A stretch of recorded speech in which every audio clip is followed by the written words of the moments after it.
Class 9 ये science का chapter 1 है, हमारे आसपास के पदार्थ। आप नोट्स इस वीडियो से देखकर नहीं बनाएंगे, आपको सिर्फ इस वीडियो से इस चैप्टर को समझना है।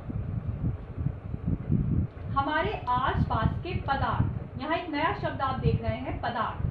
पदार्थ यानी द्रव्य, दोनों एक ही चीज को बोलते हैं, जिसे हम साधारण भाषा में बोलते हैं वस्तु। कोई वस्तु या कोई चीज, जिसे विज्ञान की भाषा में हम पदार्थ या द्रव्य बोलते हैं। क्या हो सकती है कोई भी वस्तु जिसे हम पदार्थ या द्रव्य कह सकते हैं, यदि उस वस्तु में भार हो या द्रव्यमान हो, यानी कि अगर हम उसे उठाते हैं तो हमें कुछ वजन महसूस दे। एक कैरेक्टरिस्टिक ये हो गई। दूसरी, वह वस्तु यदि स्थान घेरती है तो हम उसे पदार्थ या द्रव्य बोलते हैं, इंग्लिश में बोलते हैं मैटर। 3 अवस्थाओं में ये पदार्थ हमें मिल सकता है, ठोस, द्रव और गैस, सॉलिड्स, लिक्विड्स, गैसेस। ये ठोस, द्रव और गैस अवस्थाएं कुछ सूक्ष्म कणों से मिलकर बनती हैं। इन कणों को हम आंखों से देख नहीं सकते, ये कण हमें केवल सूक्ष्मदर्शी या माइक्रोस्कोप से ही दिखाई देते हैं। इन्हीं कणों को आगे चल के हम पढ़ेंगे चैप्टर 3 और 4 में कि परमाणु बोला जाता है। ये सूक्ष्म कण यहाँ चित्रों में आपको दिखाई दिखाए जा रहे हैं। जो ठोस अवस्था है उसमें ये कण बहुत पास होते हैं, इतने पास होते हैं कि इनके बीच में बिल्कुल स्थान नहीं होता कि ये कण आपस में घूम सके या गति कर सके। लेकिन हम यहाँ चित्र में देखिए, द्रव में ये रेड कलर से ये स्थान दिखाया गया है जो बहुत सारा है। कंपैरेटिवली ठोस के यहाँ बहुत सारा स्थान है, और अगर गैस के कणों के देखें तो ये स्थान और भी ज्यादा बढ़ जाता है। यानी कि ये अवस्थाएं, द्रव क्या है, तरल है, बह सकता है, गैस उड़ सकती है, हमें नजर भी नहीं आती। ये इन्हीं कारणों से है कि ठोस के अंदर टेबल है, आप हाथ उसके अंदर नहीं डाल सकते क्योंकि वो कण बहुत पास है। द्रव, पानी में आप हाथ चला सकते हैं, स्विमिंग की जा सकती है, तैरा जा सकता है। गैस में, वायु में भी हाथ को चलाया जा सकता है। इसका कारण यही है कि इनके कणों के बीच में स्थान होता है। इस स्थान को हम कहते हैं अंतरा अणु स्थान। ये तीनों अवस्थाएं एक दूसरे में बदली जा सकती है। ये कुछ प्रक्रम होते हैं, प्रोसेस। कब होते हैं? जब इन अवस्थाओं के ऊपर ताप का प्रभाव होता है। ताप यानी कि ऊष्मा। ऊष्मा भी 2 प्रकार से, या तो हम गर्म कर दें या हम ठंडा कर दें। यदि किसी ठोस अवस्था को हम गर्म करते हैं तो वो द्रव अवस्था में बदल जाती है। ये प्रोसेस कहलाता है गलना या मेल्टिंग। फॉर एग्जाम्पल, आपने बर्फ से जमी हुई एक ट्रे फ्रिज से निकाली और टेबल पर रख दी, यानी कमरे के ताप पर रख दी, या गर्म करने को रख दी। दोनों ही केसेस में ताप बढ़ रहा है, गल जाएगा, बर्फ से पानी बन जाएगा। प्रोसेस है गलना या मेल्टिंग। जब इस द्रव को हम फिर से गर्म कर दें तो ये वाष्प में यानी कि गैस में बदल जाएगा।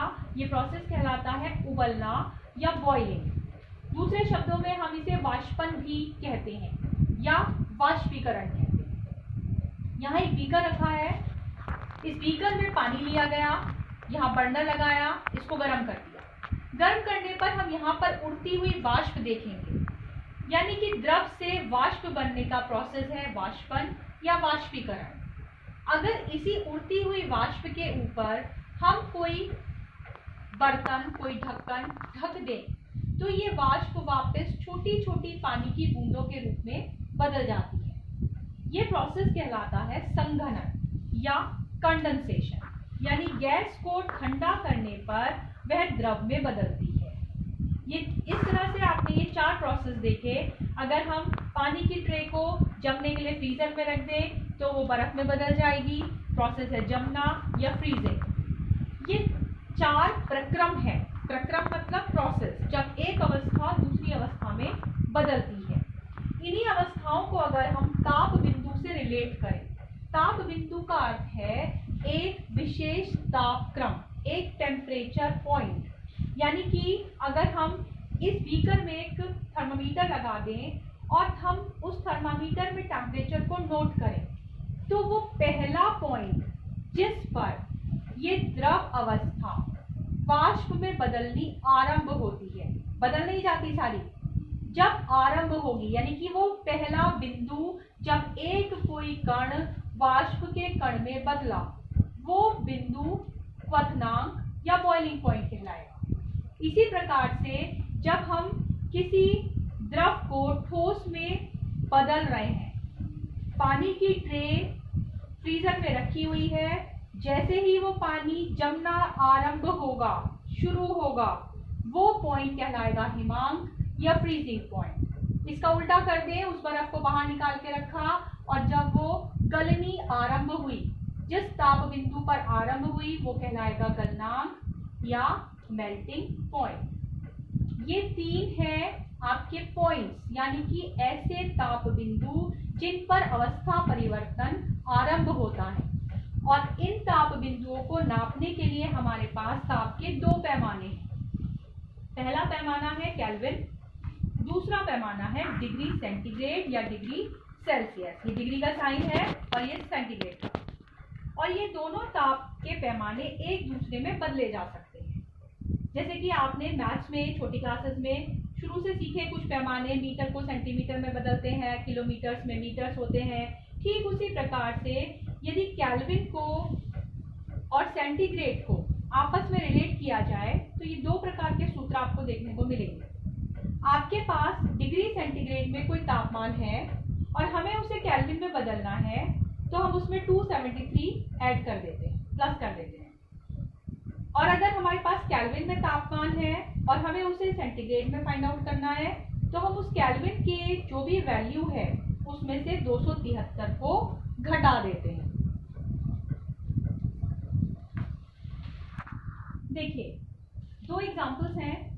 27 डिग्री सेंटीग्रेड को केल्विन पैमाने पर मापिए या यूं कह लीजिए केल्विन में बदलिए। दोनों ही केसेस में हमें 27 डिग्री सेंटीग्रेड को केल्विन में बदलना है। फॉर्मूला है आपके पास कि यदि केल्विन में बदलना है तो डिग्री सेंटीग्रेड की जो वैल्यू आपके पास है उसमें हम क्या ऐड करेंगे, 273। डिग्री सेंटीग्रेड प्लस 273, 27 वैल्यू है वो आपने डिग्री सेंटीग्रेड की जगह पे लिख दी, 273 इसमें जोड़ दिया, आपके पास आया 300 केल्विन।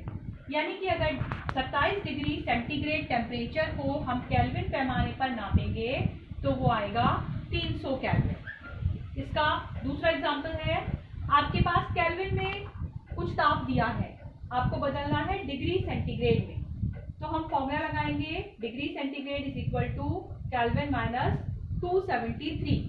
जो केल्विन की वैल्यू है उसमें से 273 को हम माइनस कर देंगे, हमारे पास आता है 127 डिग्री सेंटीग्रेड। आप माइनस कर दें और ये वाली यूनिट ना लिखें तो 100% आपका आधा नंबर उड़ जाएगा, कट जाएगा। ध्यान रखिएगा जब आप फॉर्मूला लगा रहे हैं, दूसरे पैमाने में बदल रहे हैं, तो उस पैमाने का जो भी सिंबल है, केल्विन का है K, डिग्री सेंटीग्रेड का है डिग्री C, ये जरूर लिखना है। एक और प्रोसेस की तरफ चलेंगे, ऊर्ध्वपातन। नया प्रोसेस है, नया नाम है, इंग्लिश में बोलते हैं इसे सब्लिमेशन। आप सभी ने देखा होगा जब आपकी मम्मी लोग गर्म कपड़े डालती हैं, अंदर रखती हैं, तो उसमें कुछ व्हाइट कलर की बॉल्स डालती हैं जिन्हें बोलते हैं हम नेफ्थलीन बॉल्स। लेकिन जब कुछ महीनों के बाद वो गर्म कपड़े निकलते हैं तो या तो वो बॉल्स गायब हो चुकी होती हैं या उनका साइज बहुत छोटा हो जाता है, लेकिन वो कहीं पर भी उसका कोई और अवशेष यानी कुछ लिक्विड या कोई द्रव आपको नजर नहीं आता, यानी कि वो गायब हो जाता है। यही प्रोसेस है ऊर्ध्वपातन, कि कुछ पदार्थ हमारी प्रकृति में ऐसे पाए जाते हैं जो ठोस अवस्था में हैं और वो बिना द्रव में बदले सीधे ही गैस में परिवर्तित हो जाते हैं। इसका ऑपोजिट भी होता है, गैस से सीधे ठोस भी बनता है। तो ये पदार्थ जो बिना द्रव में बदले सीधे गैस में बदल रहे हैं, ये एक प्रक्रम के अंदर से होकर गुजरते हैं, जिस प्रक्रम का नाम है ऊर्ध्वपातन या सब्लिमेशन। 2 एग्जाम्पल्स मैंने यहाँ लिखे हैं, एक है कपूर और दूसरा है नेफ्थलीन। दोनों ही एग्जाम्पल्स ऐसे हैं जो आपने जरूर देखे। कपूर को भी अगर हम पेपर के अंदर रैप करके रखा हुआ है, कुछ समय के बाद वो गायब हो जाता है, अदृश्य हो जाता है और कुछ भी अवशेष नहीं छोड़ता, यानी कि सीधे वो गैस में बदल जाता है और ये प्रोसेस कहलाता है ऊर्ध्वपातन। 2 क्वेश्चन इस तरह के पूछे जाते हैं, या तो प्रोसेस का नाम पूछ लिया गया या आपसे पूछ लिया गया ऐसे पदार्थों के नाम बताइए जो ऊर्ध्वपातित होते हैं। कौन कौन से पदार्थ हैं? कपूर या नैप्थलीन।